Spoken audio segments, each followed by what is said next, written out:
This is the Finance Committee, February 10th, 2026 meeting. We have myself, Mike Warner, Kathleen, Al, Jason, Mike Flanagan, Ann, and Kevin is dialed in tonight. So we are good for quorum. Elizabeth, I'm not sure if she's going to be able to make it this evening. We're hoping to be able to get through some of our minutes. We'll see if that works out. Tonight we have two departments, or two groups. The South Shore VOTEC will be starting with us in a few minutes, and then the Planning Board is after that. And that brings us actually to the only other schedule that we have at this point is South Shore VOTEC, which will be in 2 weeks. Whitman Hanson. Whitman Hanson. Did I just say the same thing again? VOTEC's right. It's been a long day. It's cold out, right? Yes, that's it. We'll blame that, Al. So we have that. And next week, as a reminder, we do have our co-meeting, joint meeting with the Select Board in their room at 7 o'clock. So you can try and be there a couple minutes early just so you get in and get a seat. They have several things they want to discuss with us. They're obviously looking at the budget. We're at, last time it was what, 1.4, almost 1.5 million in deficit right now. So, and we did get a message and we got some follow-up. We have already spent all the money that we allocated for snow removal this year prior to the last snowstorm. So, and they've got an order for something, I think it was around $30,000 worth of salt to replenish what we have. We still had outstanding bills from those who were driving and keeping the roads clean, which I think they did a really good job around the town. Then we had that other little one, and we're outstanding again for that one.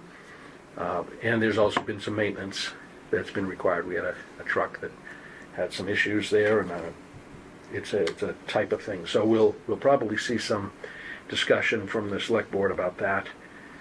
But the biggest thing, of course, is going to be the town meeting and the annual budget piece. So with that said, do we have any other old business to bring before us? Anybody have anything that questions or things they want to bring up? Glad you're back. Thanks. It's good to be back.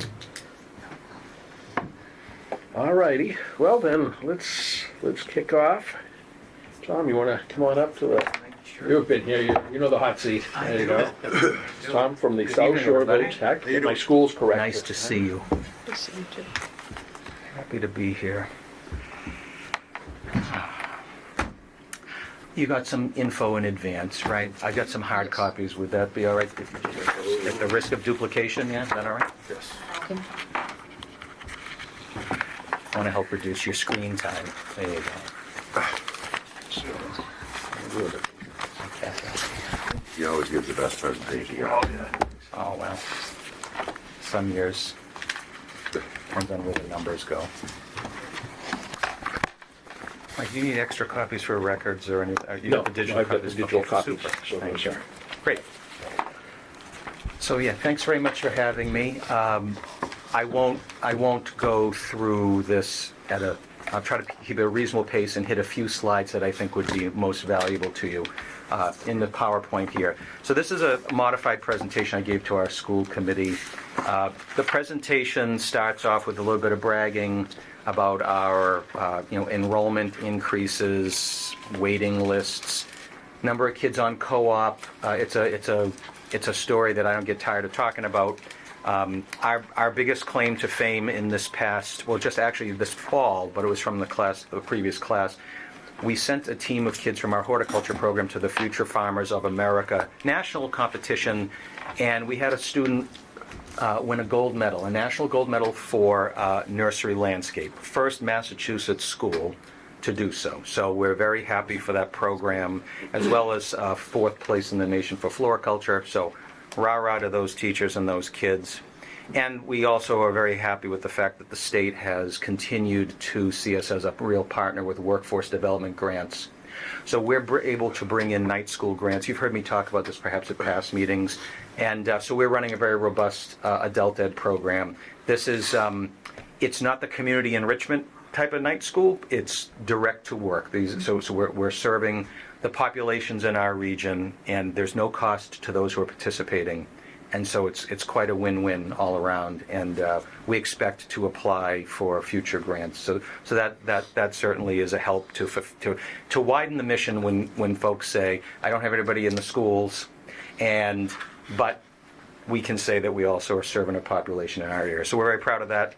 The next couple of slides talk about community outreach. My message, without reading through it, is look at some of the great stuff we're doing in our towns. When town leaders like yourselves have an idea, I don't have like a snow plow, but we might be able to fix one. We certainly put on hitches and things like that. But the VoCTech, keep us in your list of possible solutions, because we love that kind of work. The community engagement, being out in the field, being out in buildings, building things, so the kiosks for conservation commissions, things that could be small budgetary items, CPA funded projects, things like that. We've got carpentry kids over at a home, it's called the Mordecai Lincoln Home in Scituate, and it was a CPA funded project to do some, I think they're building a deck and some window stuff. So a perfect example of that. Anyway, so there are maybe there's some inspiration there.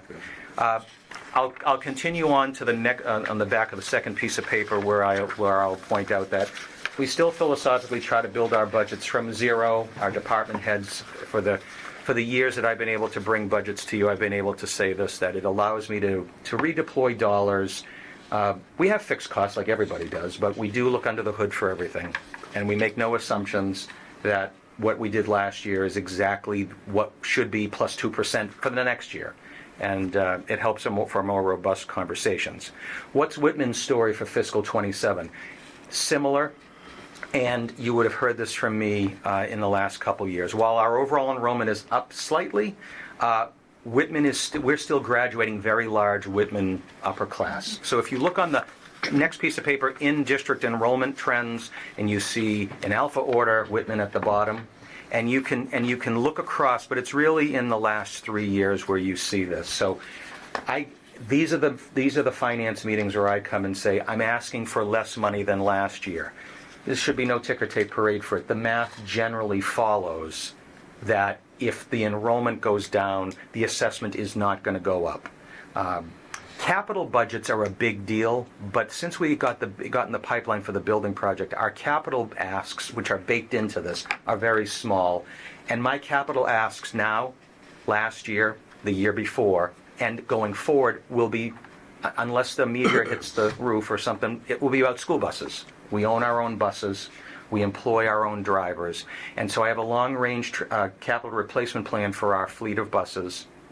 And so when I can put a little money into stabilization for bus replacement, that's the next unexpected spike I want to avoid around fiscal 30, which is, hey, we've got 18 propane buses and we've got to replace half of them. So by averaging out some of those savings, we should be able to plan the work and work the plan. So baked into these numbers that I'm about to talk about is about $110,000. I wish it could be more, but we'll kick the can a little bit. But that's towards school buses, so operating in capital.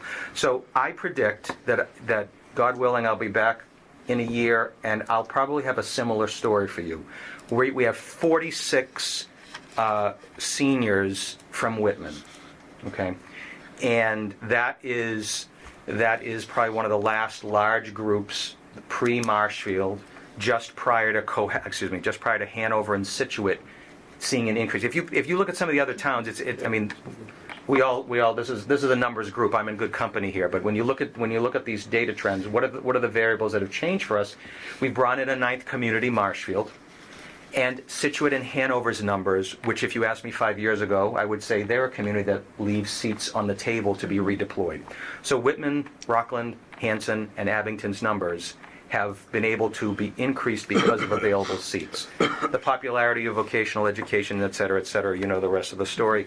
those numbers are tightening up everywhere. So I would envision that 134 will be lower by some double-digit number, simply by the math of graduating a larger senior class and bringing in a smaller freshman class. So that's the trend line. The overall budget proposal slide down below, this is not an eye test. This was the first year that I wanted to just point out a few different stories here. The top line is where it says 10.92%. I call that out because I don't want to make absolutely sure no one thinks that's the operating increase. But this is the first year that we're starting to see some debt roll on that's going to throw it off. So the first line is, what were the total dollars you asked for? What are the total dollars? So this includes $1.17 million of anticipated debt service, which I will say this more than once, we will cover the cost of that. So there's no debt service cost being passed on to our towns between stabilization money and projected interest income. We're going to call it out because we have to calculate it, and people deserve to know what share it is.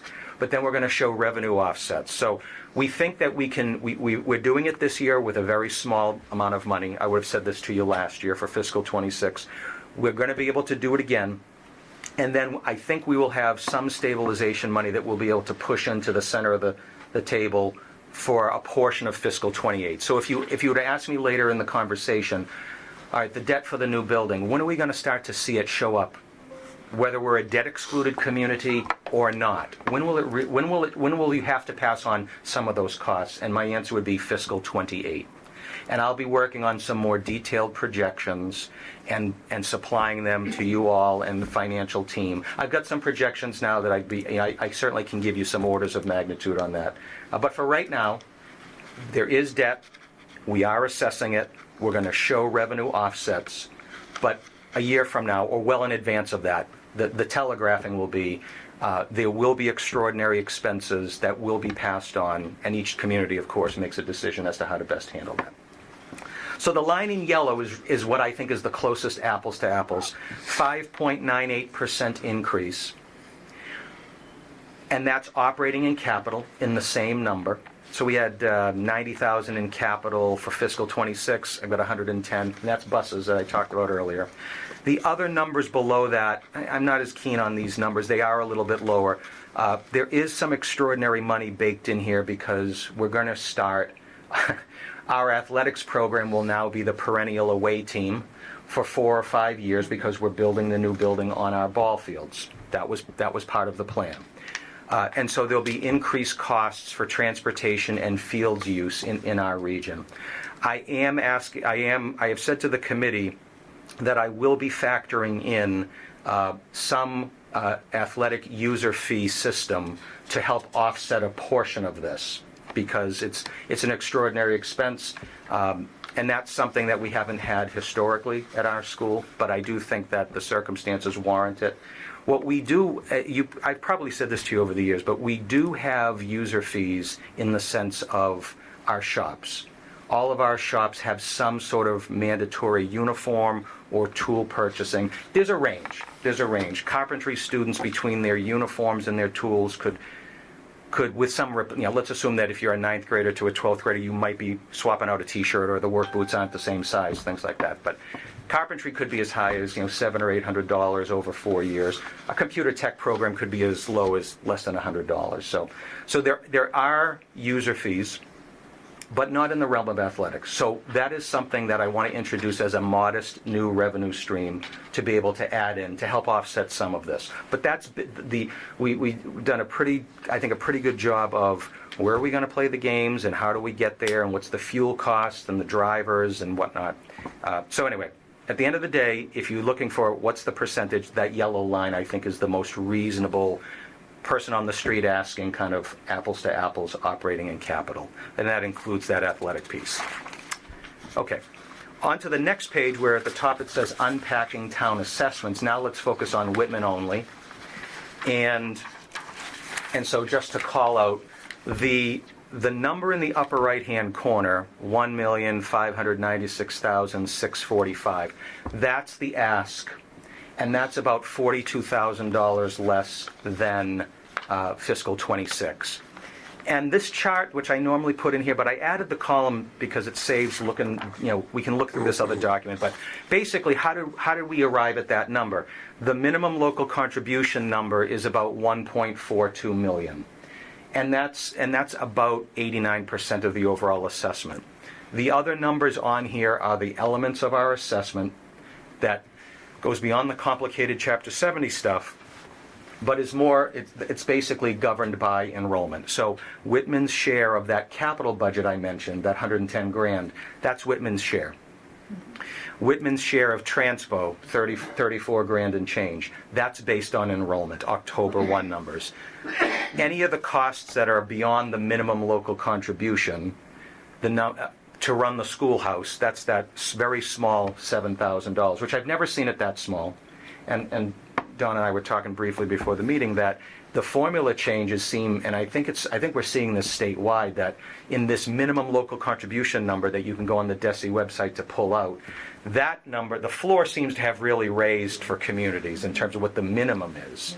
So you're stuck between a floor that's going up and a hold harmless status that you're bumping your head against, and we're left with, where do we go with this? So in any event, that's unpacking the number. You'll see there's a debt service number called out. So if we use our 4-year rolling average formula, and if we didn't have any stabilization, and if we didn't have any other revenue, Whitman's debt share would be 258. Now that 258 is accounted for. It's not going to add up to the number in the corner, but we're showing that there'll be an offset there.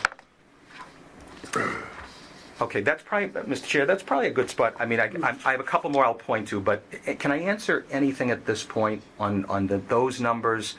And if not, I'll just continue. I'll talk a little bit about revenue and what's different for our school for next year. Just mention the buses itself. How many buses do you guys have? We have 18 buses, and so we have, that's to account for our, on any given day, we probably have one that's getting some sort of a service. So 13 bus routes. When we have sports runs in the afternoon, we could potentially have 2 or 3 buses going off campus. So we have a bus fleet that's bigger than what just our AM and PM world is. Right. But we expect that those routes will increase, over time. Mm-hmm. So Pick up in all these towns then? All the towns? yeah, we do. Yeah. So what's the cost for that? A propane bus the last time we purchased a propane bus, it was probably about $152,000. So I'm basing my long-range capital on $152K with a 5% cost escalator. Propane is cheaper for fuel than diesel. What about maintenance, though? Maintenance has been pretty good. So we got our first batch of propane buses in 2017. We leased them. We did a lease-to-buy option, and so. Do we want to own those buses? Or Yes, we ended up saying that mostly for cost efficiency that I don't want to go too long in the tooth, or the repair costs will escalate. So I think we can catch it right at the right time. To be able to start unloading these at about a dozen years in. So it's not the years; it's really the mileage. Right. And so they're all on a maintenance schedule. Our transport budget, I think, is in pretty good shape. I think we're going to be able to accelerate some repairs before June 30th of this fiscal year. So we just could try to live by the no surprises, until there's the snowstorm and the plow thing, right? Yeah, so that's all of our stories. Great. Thanks so much. Yes. And I have a question on the enrollment. Yes. Just Whitman's. So we're going to graduate 46 seniors. Yeah. How many seats for incoming freshmen? I'm looking at 23, and probably my margin of error, Kathleen, will be off because we haven't done the lottery. I won't bore you with the lottery conversation, but we're now doing an admissions lottery. It's random, right? But we also have kids applying for upper class seats. We're doing lotteries for the older kiddos a little bit after February vacation. So there are Whitman kids who have applied to enroll in programs that we have space in grade 10. So I would say if I include that population, maybe the number's closer to 30. Okay. But I'm not as confident with that going from 23 to 30. I could tell you a more accurate number in March. So similar vein question. You're putting in a replacement school, which has more seats. Yes. Where do you, and I'm not looking for exact numbers, Is that going to return to us? Because I think we have a pretty long history of our students wanting to attend South Dakota. Absolutely. Is that going to hopefully give us a few more seats that we're, We're stuffing in 690, whatever, 695 with a few out of district. The building's designed for 900, 85% capacity. My message has been like, ride the gas and ride the brake. So absolutely would love to fill the school, but it is absolutely inconceivable to think we could go from 700 to 900, because I would also have to come to you with operating budgets where there'll be a lot of numbers before the decimal point for a budget increase. We can't do that. So it might take 5 to 7 years. Yep. But on the horizon, we could be a school of 1,000 students. okay. Yeah. And I think for a community like Whitman or Rockland or Abington or Hanson, who in my 30 plus years, those have been the big four, Yeah. right? In terms of the interest, yeah, that's definitely something that I think speaks to it. Okay. But I'll add, Mike, that also looking to add more communities. That's also a it sounds good, you're adding all these seats, but at the same time you might be looking to add a 10th community, and that's a worthwhile just thing to point to, just put a post-it note by. We need to cost share. This is very expensive, so you bring in more partners to expand the region. Pembroke will be in front of spring town meetings in our district. You bring them in, they'll have to be dealt in on some seats. So my message is, they'll probably save everybody 10% on the building project. They'll probably save eventually 10% on future operating costs. But in the short term, there'll probably be haircuts on seats, which I estimate at being a -1 next in 27, 28, and maybe -2 seats in 28, 29. So will it wash out? Yes. But in the short term, if it's my kid in the next few years, that's not, like, I got to acknowledge everybody. It's not just the horizon, it's like the right now as well. And those are the tough, that's the tough part to the math and the vision. The folks in our region, we're very supportive of this project. That doesn't mean it's very affordable. So we have to, we're also looking at the folks that maybe were struggling to say yes. They said yes enthusiastically. Maybe they didn't vote. All the taxpayers matter. So I think the pros outweigh the cons at this point of bringing another community. But if we're willing to look out 5 years, I think that's where we start to see the numbers adjust. Okay. And again, the whole, like I said about Hanover and Situate, and their numbers increasing. That was a game changer. That's another 20 seats a year that would have typically gone to communities that were oversubscribed. Yeah. So I just know, in the past we've had more requests than the seats were available, far more. and I don't see that going away, but I'm recognizing what you're saying is it's going to go down because of a bunch of different reasons, and the question really is 5 years from now, will we kind of get back to where we're servicing most of those requests? Well, it sounds like, yeah, most, but no guarantees. I would say it's optimistic to say most, in all Okay. fairness. What needs to be looked at long-term is an overarching plan of how to increase voc ed in our region, in the communities that want it the most, even if it can't happen on Webster Street in Hanover. Yeah. There are a lot of CTE vocational programs. We run the bread and butter programs for the better, since the 60s, but there are a lot of other programs. And so what am I talking about? I'm not that territorial to say we're the only people that know how to do this stuff. We know why regionalizing voc ed makes sense, because it's more expensive. But when you get to a point that if you really can't satisfy the demand, then it's worth a thoughtful look. So I'm passionate about getting kids the vocational education they want. So I think longer term, that's part of the conversation. Partnering more deeply with certain school districts to say what more can we do if we have kids who aren't getting. So for instance, this night school program I talked about, there are so many competing demands. But this night school program, the state said we could actually service kids in grade 12.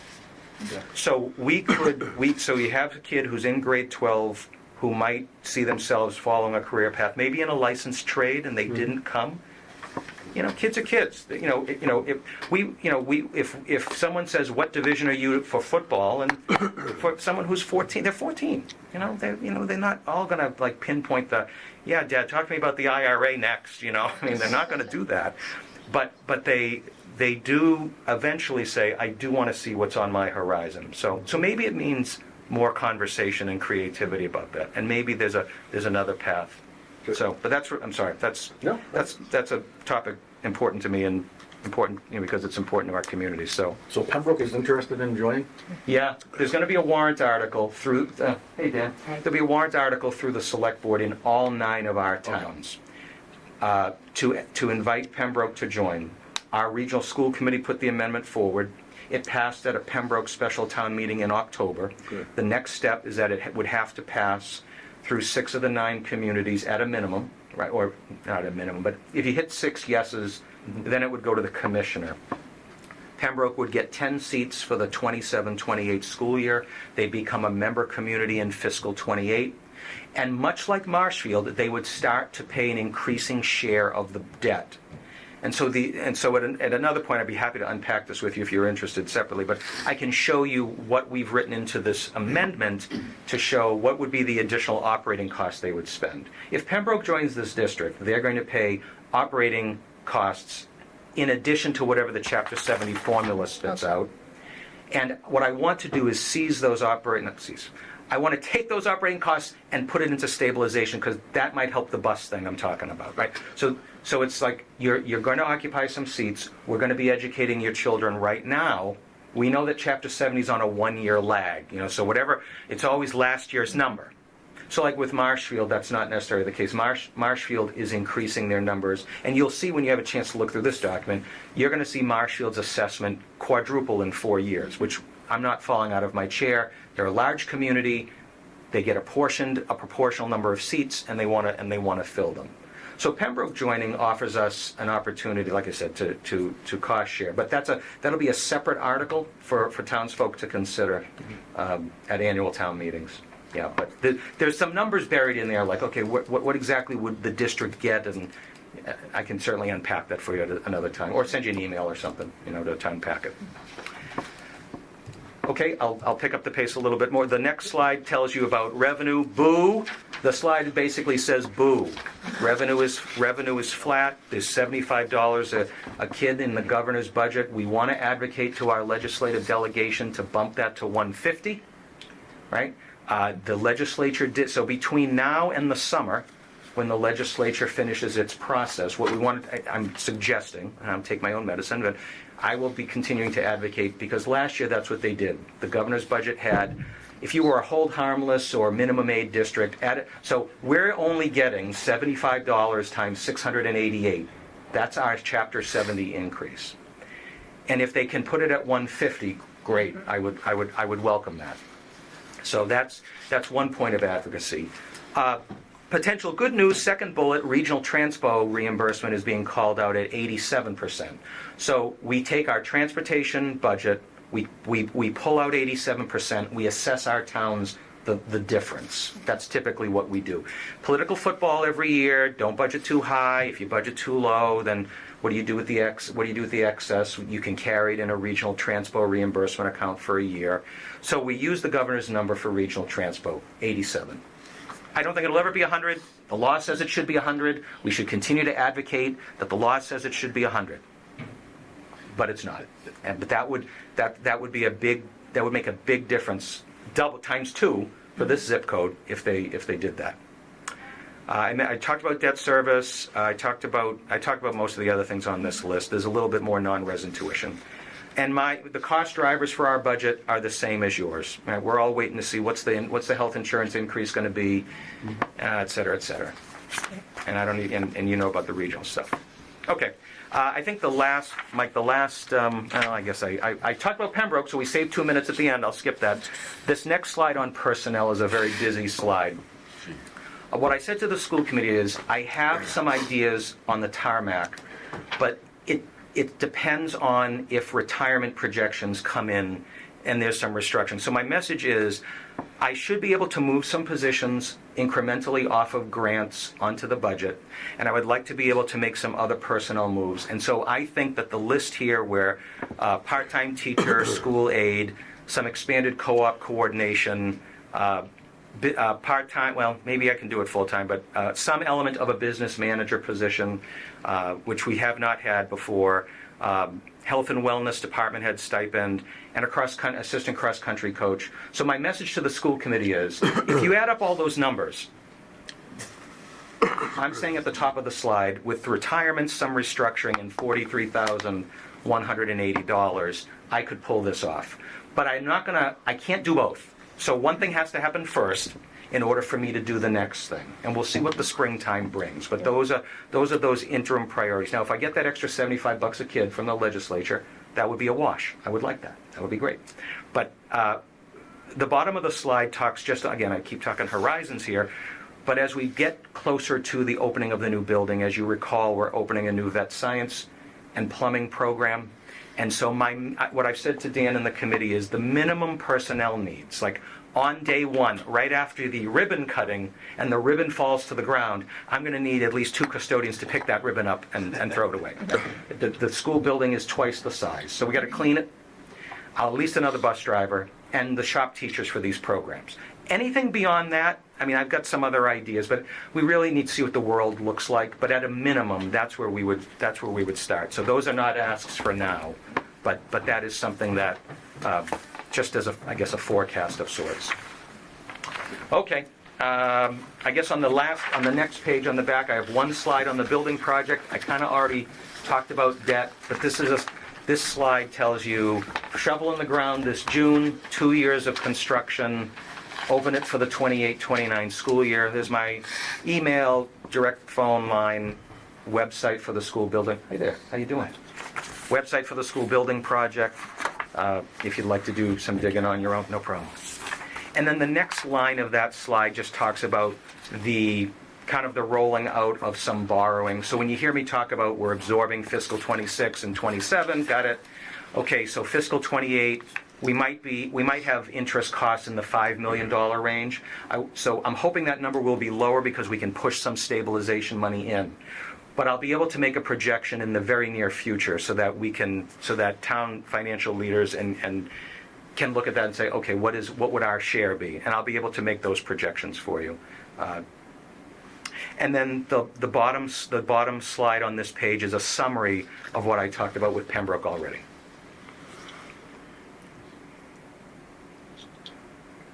Okay, that's a lot. 3 topics for the price of 1. Can I ask a quick question? I was the one. You get on Zoom. But we've been talking a lot this about the middle school. Why are you doing bands instead of a bond on this? You bond the project after the construction is substantially complete. So the standard practice would be you do short-term borrowing. Yeah. And then, so our plan would be, we're going to open the building in fiscal 29. We'll bond $151 million. We'll have some additional closeout, because then you have to do the demo and fields construction. So that's why after that big number in fiscal 29, you'll see a ban renewal in fiscal 30. And then there's an MSBA closeout. MSBA, it's been explained to me, MSBA holds back 5% of their reimbursement until it's audited and closed out. And then we would convert that to a final bond that we would expect to drop from 13.9 down to like 8.2. So the reason has to do mostly with bonding after the construction is substantially complete. So 29, that, it's not an additional 151 in bonds. You're converting the bands into the bond. You are correct. Right. That's right. That's exactly right.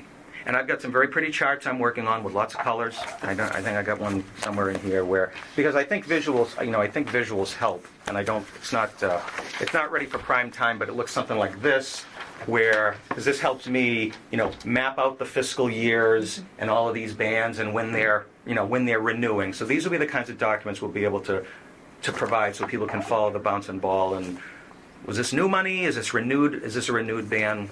So that's what I'm working on. Yeah. So thanks for asking that. That's a good question. Could I And the other document, which again, I've more than used up my allotted amount of time, but the other document, if you're not familiar with it, is how did you arrive at these numbers? And so we try to tie out the numbers and the enrollments. And I'd be more than happy if you ever wanted to reach out to me for a call or an email if you'd like to hear more about how do you take the stuff in your regional agreement, apply it, take those enrollments and do the math to arrive at these numbers.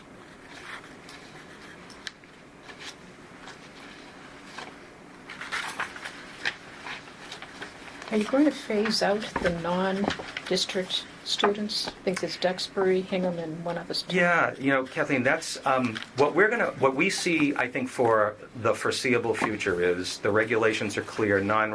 Out-of-district kiddos don't have ninth grade access. Mm-hmm.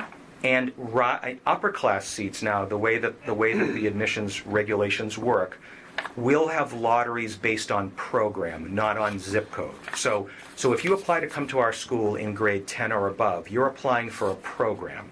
So our admissions director is going to say, okay, we've got 3 seats in culinary, and regardless of your in-district zip code, we're going to put you all in the bingo ball thing, Yep. and we're going to pull out the first 3 names and offer you those culinary seats.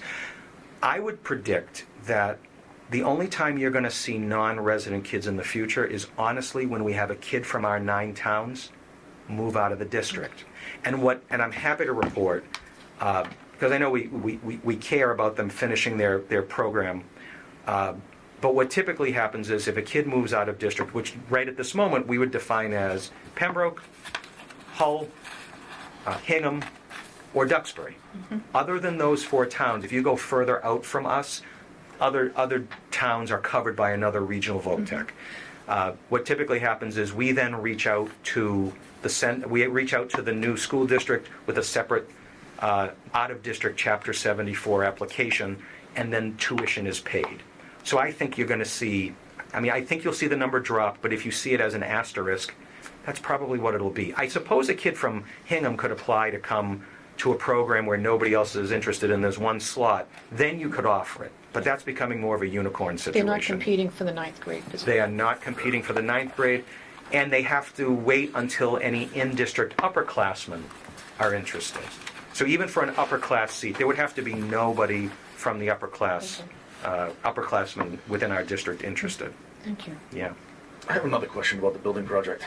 How's your bond rating? Get a good bond rating? We're going to get a bond rating this spring when we go out for the next round, but we haven't had to borrow money. We've been debt free for a long time, so Okay. I'll be able to report that out to you in April. So bands, you're just paying the interest, you're not paying off. That's right. So you want to do that for 5 years? We could look at what the market looks like. And I think the biggest question for our communities over time will be at sometime in fiscal 28, we're going to want to reach out to financial leadership in each town and ask the question, how do we want to pay back the bond? Because we know there's an opportunity to do a level principal payment model, more aggressive, right? Less interest over time, or a level payments model. And we don't. My messaging, with Dan and the committee is we can't make that decision in a bubble. We have to see what the state of the union is for our communities, in terms because what we're going to do is we're taking that cost on and passing it along. Yeah. So. But the advice that we've been given to this point has been this model. So yeah, you're not wrong to ask that question, because I've also said, oh well, we know we're building the school, so could someone convince us that if ratings dropped and it was like, you should lock this in rather than waiting another year to see if there's volatility. There's an argument that could be made, but for right now we're putting out what is a typical path. But That's a typical path, huh?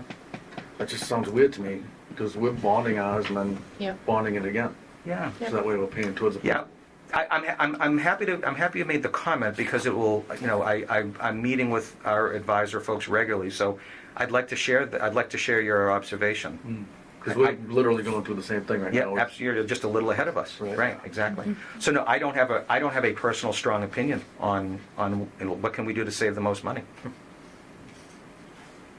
The other thing is we're waiting on we applied for a $5 million building grant, and so I'm anxiously awaiting that. The $5 million grant we would be able to put into this project. So I'm hoping I can report some good news in the next month or so. Even a sliver of that would be great, but to take off the top anyway. Yeah, I have a question on the bond. Once the building is built, are we going to get a bill every year that's recalculated based on rolling enrollment? Yeah, Okay. exactly right. So it'll be a 4-year rolling average. So regardless of the chart you'll get that shows either the declining principal or the level principal, whatever we end up doing, every year we do we hit the reset button. We do that 4-year look back. Okay. So the projections. So this is where it's kind of like the meteorologist, and you see that 10-day forecast. I don't know which channel does the 10-day forecast, but you see the 10th day and you see a cloud with a sun on it. It's like, I don't know. So I'm doing that. And I'm now going to be guilty of that because at some point I'm going to want to say, this is what I think fiscal 32's enrollment is going to look like. And what I'm doing is I look at DESE enrollments from K to 8. I take the 4th grade enrollments and I pretend no one's going to move in and out of any time. Like, we've got to try to do some sort of a projection. So I think for the next few years, Whitman's debt share number will be at its highest in 26, and it will decline over time. And I'm going to factor that in. I'm not going to artificially use what might have been 22%, when I think it's probably going to dip down into the mid-teens based on the other data that I had talked about with enrollment. But yeah, an annual recalculation, even if there's a fixed dollar amount that the district pays. Okay. Yeah. Yeah. So again, I wish you well with the rest of your budget puzzle pieces. But if you'd like me to come back on either Pembroke when things are quieter, if they ever do, or get quiet. But I'm happy to come back on building project, Pembroke, whatever else you need. Excellent job. Thank you. for all this. Thanks, everybody. Thank you. Thank you. Good to see you. Transparency is wonderful. Thank you. Thanks, Mike.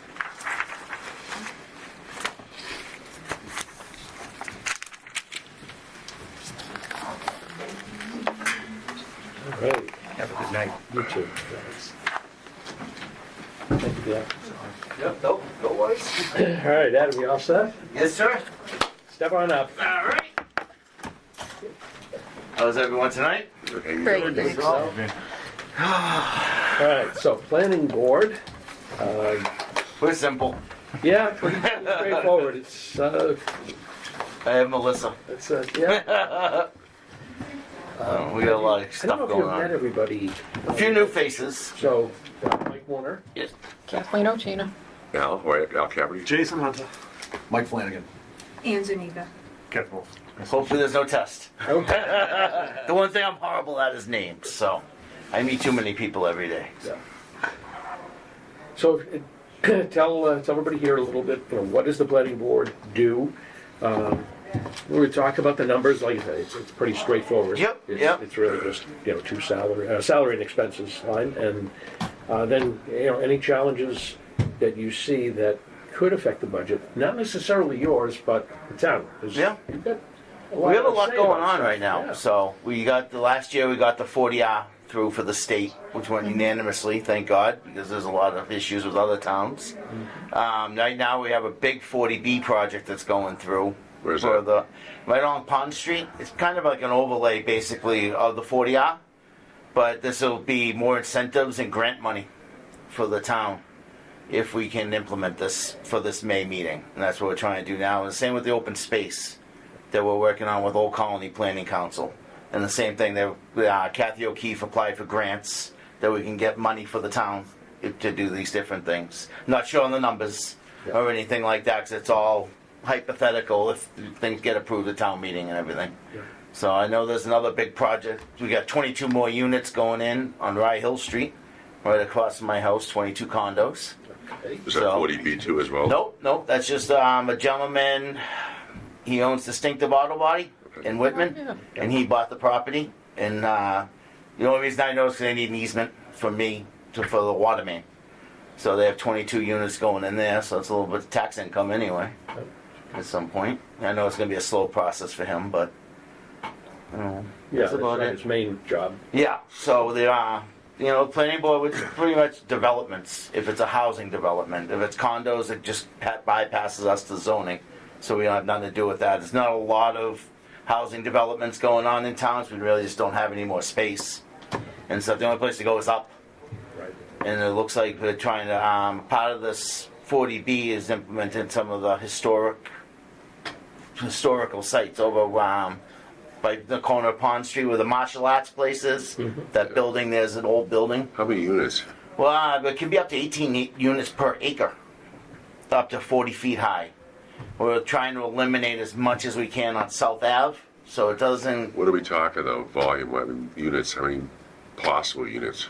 So there's nothing definitive yet. This is Yeah. all overlay with the MBTA unit. If we have a couple of people, developers that I guess are interested in building something as soon as the 40B comes through, if we implement this, and then that's going to be, there's one on Franklin Street before the high school, and then there's a couple more off of Pond Street and going up towards Essex, up by TLC. There's nothing definitive yet. They're all waiting for this to pass so they can make their plans, because that will all change on how many units they can put in everywhere, and pretty much everything like that. But it all falls under the 40R as well, Right. because of the MBTA being right there, and that's Right. pretty much the key to that. Yes, And- is it half a mile or something? Yes. like that? Well, Yep. they would bypass the planning board anyways if they needed approvals. For the 40B, yes. Right. Yeah. That's the angle they're probably going to go at. Yeah. 4 stories. Yeah. You know, The zoning board will still make sure that they But do things right. But the best thing about that, though, it will help us with the affordable housing margin, because we're only at like 3%. most of a lot of your towns are the same situation. We Yeah. have to bring in more schools, more Yep. situations, more costs for the fire department, more costs for the police department, more costs for teachers, Yeah. whatnot. So We tried to knock it down Yeah. as best we could, Yeah. so we weren't overcrowded to 20, 30 units per acre, Right. 60-foot buildings like what's going over in East Bridgewater, yeah. behind, is it Honstra Farms, 180 units. Really? And that's going to be coming right on to, what's the road, Temple Street? Yeah. The Auburn Street, whatever one goes with the roller skating rink. That street there, they'll come right onto that. All those units coming right in. So the fire chief's a little worried about the wideness of the road on our part if they have to get in there, but that's about my pay grade. Yep. So, Yeah. yeah, we're trying, I'm on the EDC, the Economic Development Committee as well, and we're trying to see if we can maybe zone something over there to make some money from it. But we're just only had our 3rd meeting, so Yeah, that's yeah. in its infancy. But that's it. Master plan would be nice if we could update that, but we failed our last grant attempt on that. Our master plan for the town goes back to 2004. I might have one of the only existing copies of it. But last time they tried to put a grant in for that, we were denied because we had too many other things going on. So we're trying to work on that to get our master plan updated, but that's kind of a long shot. So that's what we got going on anyway. And from a budget perspective, just 2.5% more for salaries and same expenses, I right? think our only expense is I put a booth at the Whitman Day and I had a banner made. Melissa's pretty good. When she was at the senior center, it was easier, but she makes do. Other questions for Adam? No? No. No, I wish I could have been more Pretty informative. simple one. No? Yeah. There you go. You know, You gave us plenty of information. Yeah. if there's anything I can ever do, let me know. Yeah. So, All righty. all right. Thank you, everyone. Nice to meet you. Thanks, Jeff. Enjoy your night. Get an early night. There you go. It's not going to be an early night. Oh, you guys are still meeting, right? Yes. Yeah. Thanks again. Thank you. Thank you. Good night. Alrighty. Well, questions or thoughts? Just the thoughts of the 40Bs. That's the way they're going to go, and all that land they have there. It's going to be interesting. how many units they get approved. Who's the developer? Well, they haven't had anybody step up yet. But they will, they're gonna get approved from the 40B project, and also with the MBTA, they takes the planning board right out of it. So they have no really, it circumvents the planning board, they can basically out of it, they can do what they want, pretty much. It's really frustrating. You know, I was on the Housing Partnership Committee for years, probably 3-4 years, when I was in my younger days. And we donated some property, open space in Hingham, which was the old high school, took 2/3 of vote. We got it passed because the town of Hingham gave nothing back. We had no affordable housing. There's one house planted in certain parts of Hingham they went that route, and then they developed the Lincoln, the shipyard. That was some of that development there, which was massive because a percentage of that. So we have to look at the percentages and what's in it for the town too as well. So the developer had to go the 40B route. I think it's a nice development. You know, hopefully this situation was the same here with a developer. So it's not a bad thing. Yeah. But I mean, we're a small town too. You know, and we got to be very careful. I saw a presentation to the select board. I watched it. Yeah. You know, there's a lot. We're going to put a lot in there. That's Yeah, what I like a mean. lot. Because of the property, you said how many units per acre? How many acres are there? It was You know? over 100 units, I think, right? Wasn't Yeah, I think it was a lot more than 115, that, I something think. like that. When was that, Mike? It was a while ago, a few months ago maybe. I'll check the selectmen agendas and then go look at the meeting. I missed that. But it's something like that. You also got to run by the water department. They were saying, we're already, I forget what he said, how many millions of gallons we can do. Yeah. Yeah, it's Wells. well, Yeah, well, it's so he's water too, though. It's all infrastructure, right? The fire department, Whole went bunch of money. adding 150 units, because, you know, figure 4 people per, that's a lot of people we're adding into the town. Fire, police, schools, everybody's got their, you know, Yep. it's gonna affect everybody's budget at that point. You find about the restrictions on the height of the building, that could go up too. You know, it's not, now it's 4, but that could change too. You know, I think that the ladder truck only goes so far. Doesn't that have to be into account? Yeah, the ladder that we he said have 40 will feet, do though. the 4 easily. I think the fire chief said it would do a little bit more than that. But, yeah. I mean, yeah, you're sitting at some point, Right. it's like, well, I can't get to the top floor, so. Yeah. All right. Well, I don't have any other business for us tonight. Could've stayed on Zoom, but, That's good. It's starting to stick out there. Oh, is it Is it snowing? Yeah, like- slow down. About 20, as I was walking in, Just got about another 10 hour. 15 minutes before that. About 15 minutes before I came, that it really started coming down. Yeah. It's not bad, but it's sticking. Yeah. All right. Help safely. Well, so next week then, we are meeting in the select board room. 7 o'clock is the start. If you Tuesday. haven't Monday's looked holiday, at that video, Kathleen sent out the actual timestamp when to go to. I mean, all of them are actually pretty interesting for us, certainly. We should be watching probably the whole things, but everybody has limited time. But definitely look at their calculations and how they're looking at, really finances and how they're going to approach the budget for next year, because that's supposed to be what our main discussion point is next time. Well, I plan to dig out the calculation, because it was a hybrid of John Galvin, Justin, and Sean Kane coming up with 3 very different Yeah. proposals, and then it pretty much was Justin's but modified. Yeah. And then we didn't follow it anyway, but we used all sorts of free cash and, emptied out the ambulance purchase account, and what else did we spend? Yeah. So we didn't do what we said we were going to do, and I'll tell you right now that there are school committee members who are furious. Granted, they are a sitting duck in some ways, but they agreed to take the whatever million dollar cut, but several of them said to me, you know that the fire and the police will be able to go after money that we can't come back for. I said, yeah, but we don't have money for them to come back to. I was wrong. So the idea of sharing the wealth and sharing the burden is a good idea, but then you have to do what you say you're going to do. Yeah. Yeah, yeah. That'll be my sticking point with it. Yeah, I mean, if you look at it, just simple finance, we have an increase of 2.5% every year. So we have a finite budget, and the first thing I look at is immediately that 2.5% is what everybody's raise is across the board. And now, I would love to be able to pay people more money, but that's not how anything financially works. You gotta look and say, I need money for when the sewage ejector breaks. What do we do now?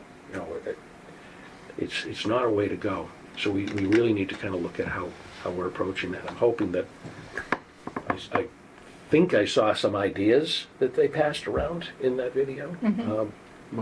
But I'd like to, just, again, I gotta watch it because there's conflicting ideas, but I think they're more complementary maybe than conflicting, but it's variations. It's just, what do you all think as members of the committee? What's your risk tolerance? Because realistically, when I was breaking down what they were saying, whether you're okay for a high risk scenario, you're going to go with one formula, or if you're like, no, I'm super conservative on the finance, you're going to be looking at the other one. And none of them are really super conservative. What are you talking about? What budget? The calculations, just for us, for looking at the town budget. Oh, from the town to the Right, school. and they're trying to figure out, so how do we? Both sides are Yeah. not looking good if we only have $600,000 to spend. No, The school's looking for what? 1 Toll booths? I watched it the other night. What are they asking for? 1 1.4, I think. Well, But we only I have went to- 600,000. no, I'm like, I went to the meeting. I watched it think- on TV, but Yeah. it's like, It's the same thing. it's impossible. How could we ever reach that? Well, But John Marcus is a very experienced educator, and he has experience as a superintendent. And I like his financial background, so I hold out hope. well, he's projecting more, isn't he? A lot more than the 1.4 million for the school. Well, the total was like 4 million, but I think Yeah. our assessment back. Right. Yeah. But he's realistic. He knows what the, Yeah. what the No, that's what I mean. situation that the towns are Yeah. in, so he's not going to ask for it. He'll ask for what he Yeah, absolutely the 4 positively million was needs. like, Yeah. we did I everything. thought that's what it was assessed to us. That's what they wanted to do for the budget with 1.4 to us. No? To Whitman? Yeah. I honestly don't remember, Mike. I have the documents that John I passed. thought, I mean, that's what I thought I saw. Yeah. I could be wrong, but when I saw that 1.4 assessed to Whitman, I'm like, we only have 600-something thousand. I'm like, it's not gonna be a good one. No, Be a good it's year. No, it's not. Okay. Thanks for signing up for this committee. Yeah, twos. You timed us. Alrighty. Let's follow. I just need a Motion to motion adjourn. or to adjourn. Second. And second. Second? All right, all in favor? Unanimous, Unanimous. and